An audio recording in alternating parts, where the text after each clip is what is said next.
Olá, segundo ano.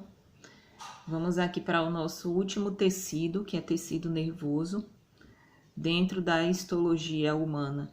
Nós já vimos aí o cartilaginoso, o conjuntivo, adiposo, o ósseo, o muscular, o hematopoiético, e a gente finaliza com o tecido nervoso. Por conta do imprevisto que tivemos na nossa última aula, eu vou gravar para vocês essa parte e vou disponibilizar no canal da escola. Então, é muito importante que vocês estejam assistindo, para a gente concluir esse capítulo, para poder dar início aos sistemas nas nossas próximas aulas, aí nos nossos próximos encontros pelo Meet. Essa parte inicial a gente até já viu na nossa última aula, antes do imprevisto que tivemos com a internet, mas para que nós tenhamos uma linha de raciocínio, eu vou voltar um pouquinho para a parte de definição do tecido nervoso, a estrutura de um neurônio, e vou dar sequência aqui para vocês, para que a gente possa finalizar e contemplar tudo que é de importante. O tecido nervoso, ele atua com uma estrutura sensível a vários tipos de estímulos originados do ambiente externo ou do interior do organismo. Eu ainda disse a vocês que todos os estímulos que nós sentimos do ambiente, a diferença de temperatura, a sensibilidade, um toque mais agressivo, que tudo isso ele é sentido pelos nossos neurônios. O nosso tecido nervoso está associado a essa função de receber esses estímulos e interpretá-los para que possa responder de alguma forma, para que ele possa manifestar, o nosso corpo possa manifestar algum tipo de reação. Já internamente, quando nós vimos lá imunologia, que vimos resposta fagocitária e imunológica, vocês viram que a febre ela é desencadeada por conta da liberação de citocininas. Essa quantidade excessiva de citocininas avisa ao cérebro que tem alguma coisa que não está funcionando legal e que ele precisa aumentar a temperatura interna, que é o que caracteriza aí a febre quando nós estamos passando por algum processo infeccioso. Então, quem comanda essas reações é o nosso tecido nervoso. Ele é constituído por dois componentes principais, os neurônios, que são as células nervosas. A gente já sabe que o tecido ele é formado pela combinação de várias células que desempenham determinada função. Então, o tecido nervoso ele é composto pelos neurônios e por uma variedade de gliócitos. Os gliócitos, eles são divididos aí em três, são classificados em três. Os oligodendrócitos, a micróglia e os astrócitos. Cada um tem uma função diferente. Inclusive, eu coloquei aqui no slide para que vocês possam ter essa informação aí mais completa. Aqui vocês têm uma célula nervosa, a estrutura de um neurônio, as partes que o compõem. Nós já tivemos contato com essa imagem, eu já expliquei a vocês essas estruturas, mas eu vou passar novamente. Essa parte ramificada aqui, que parece a raiz de uma árvore, ela compreende aí os dendritos. Então, quando ocorre um processo de informação, por exemplo, você encostou a mão em algo quente, por exemplo, ou algo pontiagudo. Essa informação ela é recebida pelos dendritos, é passada pelo corpo celular, onde fica localizado o núcleo. Eu vou passar o mouse aqui para vocês verem onde eu estou. Aqui é o corpo celular, onde fica localizado o núcleo. Essa célula nervosa, que é o neurônio, apresenta uma grande quantidade de mitocôndria e o retículo endoplasmático granuloso é bem desenvolvido.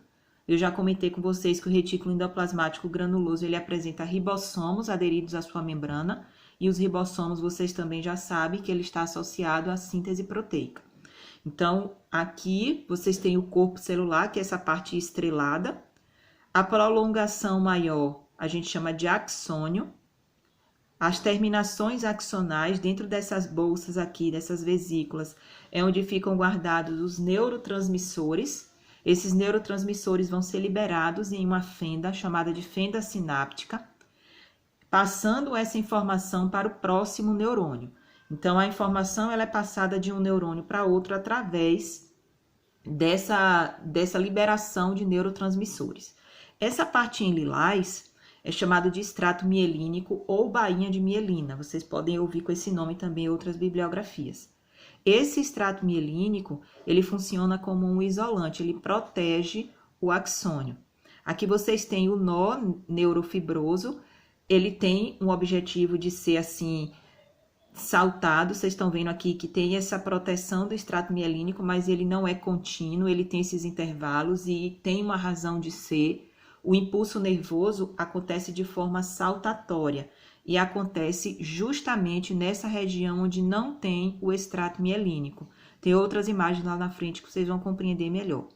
E aqui em escuro vocês têm o núcleo do oligodendrócito. O oligodendrócito é um tipo de gliócito que é responsável pela produção de mielina. Então aqui vocês têm um neurônio. As três partes principais é o dendrito, que é essa ramificação tipo a raiz de árvore, o corpo celular e o axônio.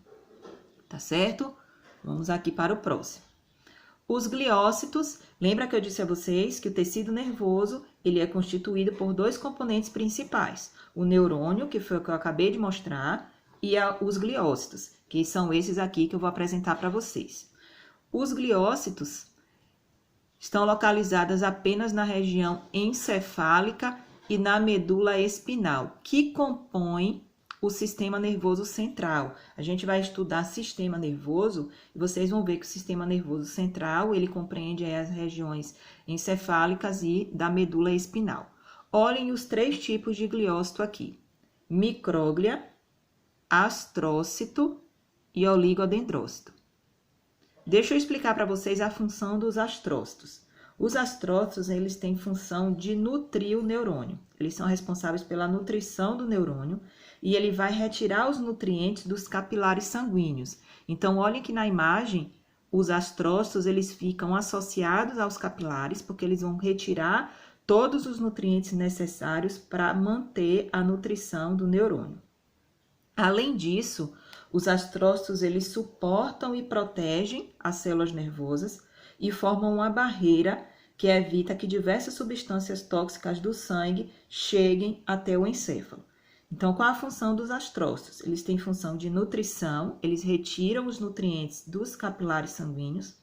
Além disso, eles suportam e protegem as células nervosas e formam uma barreira que evita a passagem de substâncias tóxicas do sangue para o encéfalo, tá bom? A micróglia, que é essa aqui, alaranjada, ela tem função de defesa. Ela vai fagocitar e eliminar os restos, os resíduos celulares que possam prejudicar o funcionamento do neurônio. Então, a micróglia é um tipo de gliócito com função de defesa. E o oligodendrócito, que está aqui embaixo, que é um tipo de gliócito, estão vendo? Ele é responsável pela produção de mielina. Eu ainda disse a vocês que se vocês lerem em outras bibliografias, o oligodendrócito, ele também é conhecido como células de Schwann. Então, se vocês estiverem estudando por outros lugares, assistindo videoaula ou coisa parecida, ou até no próprio módulo positivo de vocês também traz essa referência, os oligodendrócitos, eles também são chamados de células de Schwann. E eles formam um envoltório de lipídio chamado extrato mielínico. Então, eles são responsáveis aí por produzir a mielina, que é aquela capinha que protege o axônio, tá bom? Nesse slide eu fiz questão de colocar para vocês aí a função de cada gliócito, que foi as que eu já comentei agora, só para que vocês possam ter essa informação na hora que estiver assistindo a aula, pode pausar o vídeo, fazer anotações ou então fazer a marcação no próprio módulo, porque toda essa parte de texto eu tirei do módulo positivo de vocês. Aqui nós vamos ver agora a origem e propagação do impulso nervoso. Qual é o caminho que o impulso nervoso ele percorre? E como é que isso acontece? Lembra que eu disse a vocês que quem recebe são os dendritos, que são essas ramificações aqui parecendo raiz de árvore. Essa informação é passada para o corpo celular, do corpo celular vem pelo axônio, para que cheguem até as terminações axonais e essa informação ela seja passada para o próximo neurônio. Então, isso eu comentei com vocês no slide anterior e agora nós vamos compreender como é que ocorre aí a propagação do impulso nervoso, tudo bem? Olhem essa imagem aqui e percebam que esse neurônio, ele está em repouso, ou seja, ele ainda não recebeu nenhum estímulo para que ele possa passar essa informação. Então, quando o neurônio ele está em repouso, quando ele está em potencial de repouso, ele tem uma diferença de potencial. E qual é essa diferença de potencial? Perceba que do lado de fora, na parte externa, ele está carregado positivamente. E na parte interna, que é no citoplasma, ele está carregado negativamente.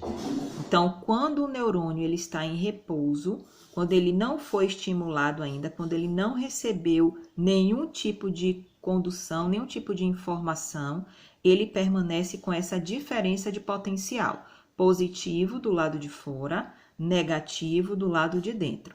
Percebam também a concentração de sódio e de potássio. Quando o neurônio está em repouso, tem muito sódio do lado de fora e potássio do lado de dentro. Compreenderam isso daqui? Agora nós vamos ver como é que acontece, o que é que vai acontecer com esse neurônio quando ele recebe algum estímulo. Para que um estímulo externo, seja ele sonoro, visual, tátil, olfatório ou gustativo, ele seja respondido pelo corpo, ele deve ser transformado em potencial de ação ou impulso nervoso.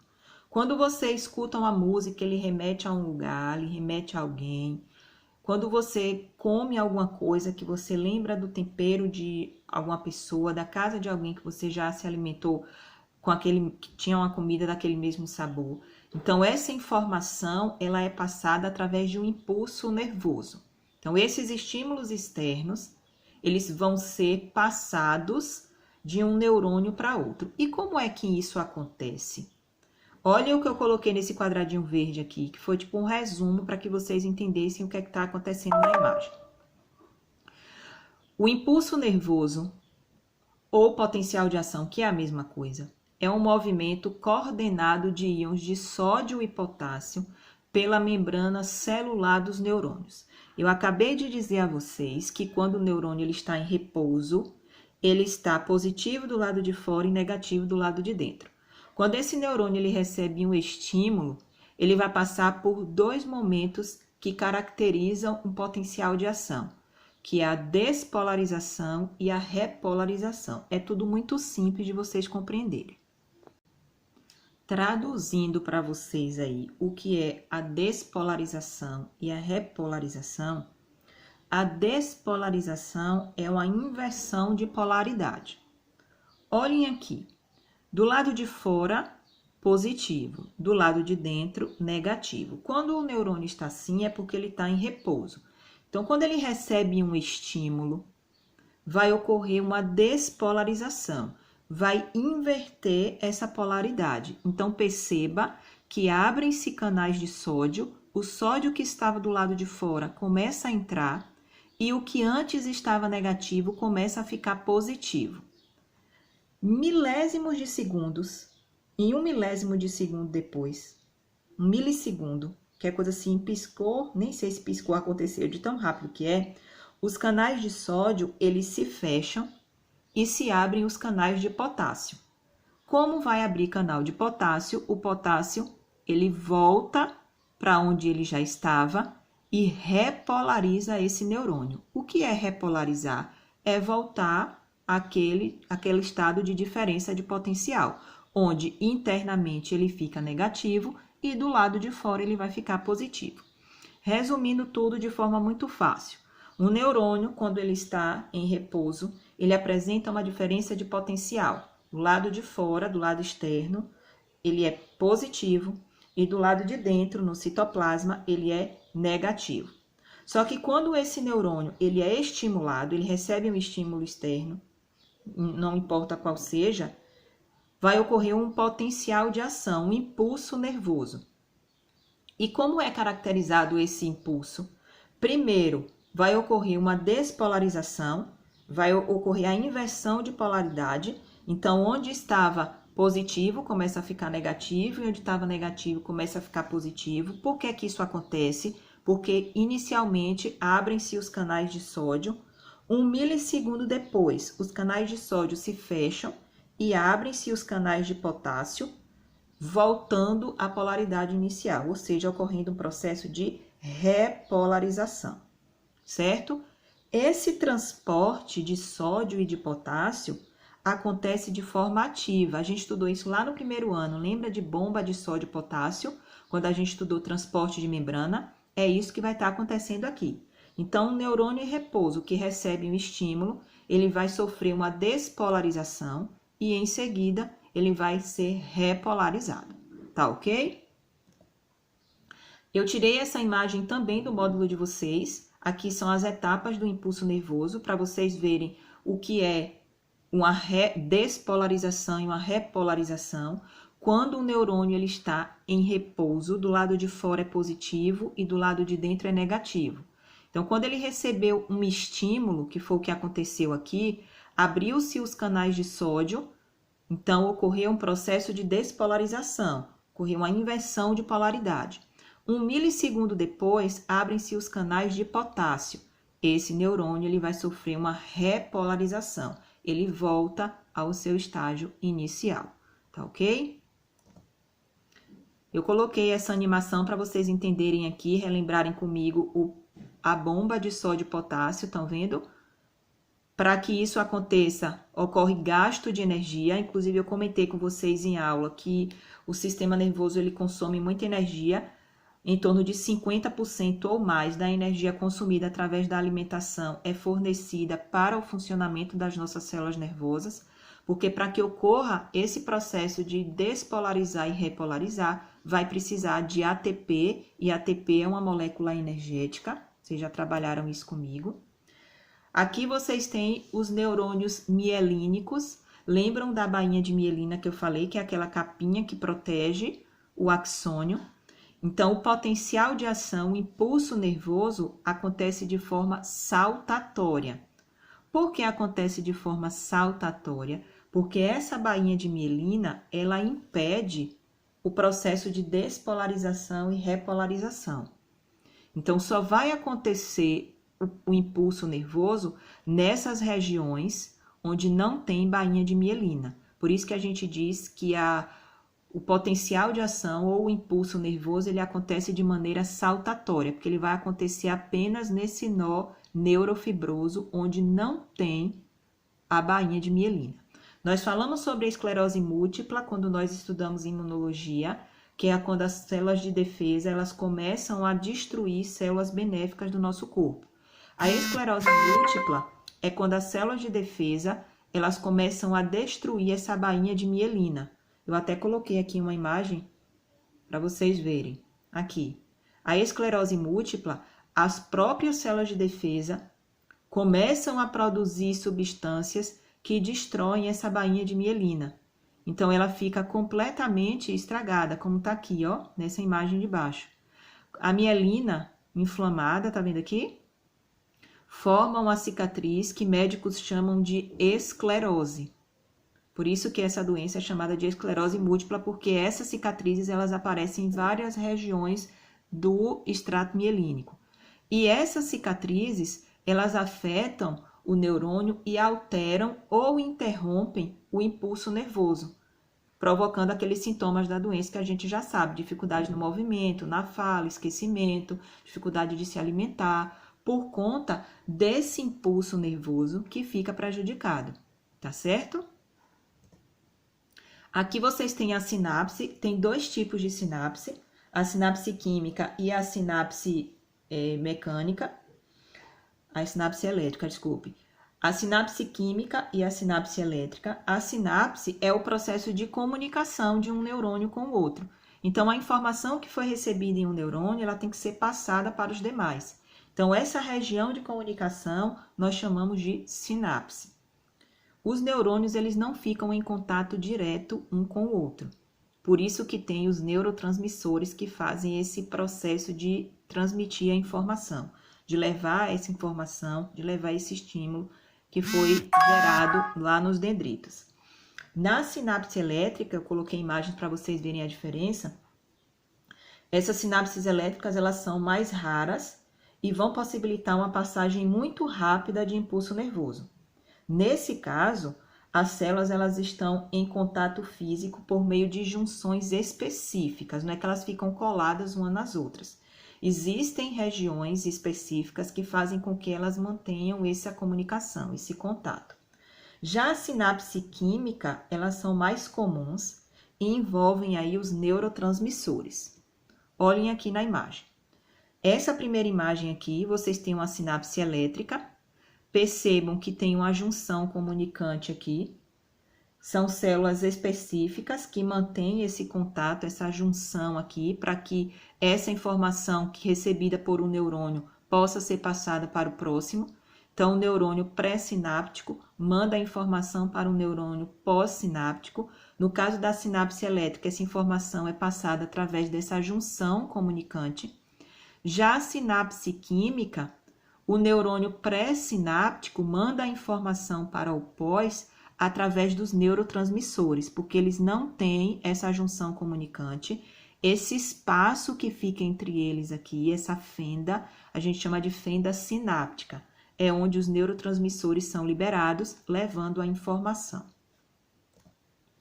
Essa parte de texto eu já expliquei a vocês. Então, quando vocês estiverem assistindo esse vídeo, pode pausar, fazer a leitura, identificar onde está esse texto no módulo, para que vocês possam fazer a marcação necessária.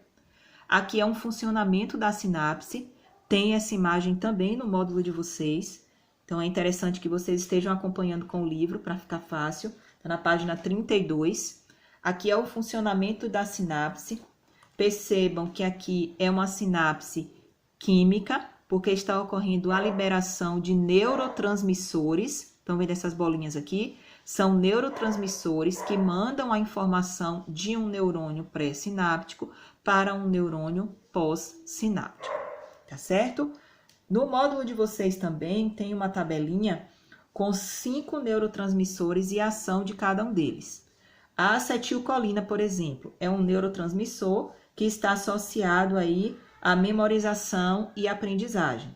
A dopamina já vai atuar dilatando os vasos sanguíneos e é um neurotransmissor que está relacionado com o sono, com o humor, as sensações de prazer e aprendizagem.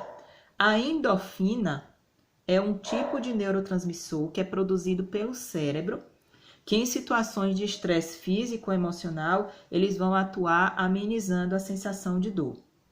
O glutamato é o principal neurotransmissor do cérebro e ele é fundamental para a memória. E a serotonina, que vai atuar no estado de vigília e do sono.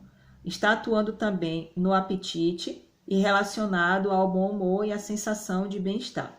Baixos níveis de serotonina estão associados aí à irritabilidade, à depressão, ansiedade. Existem alimentos que fazem com que eleve essa serotonina. Então, mulheres que estão no período pré-menstrual, que têm esses sintomas de irritabilidade, elas ficam com um maior desejo de consumir doces e chocolates, porque ajudam aí nesse processo de produção da endorfina que está relacionado ao bom humor. Alterações no nível de neurotransmissores liberados pelo sistema nervoso pode ocasionar doenças ou transtornos, como é o caso da depressão, da ansiedade, o medo excessivo, que estão associados aí a esses neurotransmissores específicos. Tudo bem? Após a transmissão do impulso nervoso, o neurotransmissor ele é recaptado pelo neurônio, que pode ser utilizado novamente várias vezes, quantos for necessário aí para transmitir um impulso nervoso. Olhem aqui, o neurônio pré-sináptico liberando os neurotransmissores na fenda sináptica, que é essa abertura, e o neurônio pós-sináptico faz o recebimento aí dessa informação. E isso vai acontecendo de um neurônio para outro, de um neurônio para outro, até chegar o local específico ou para efetivar determinada função.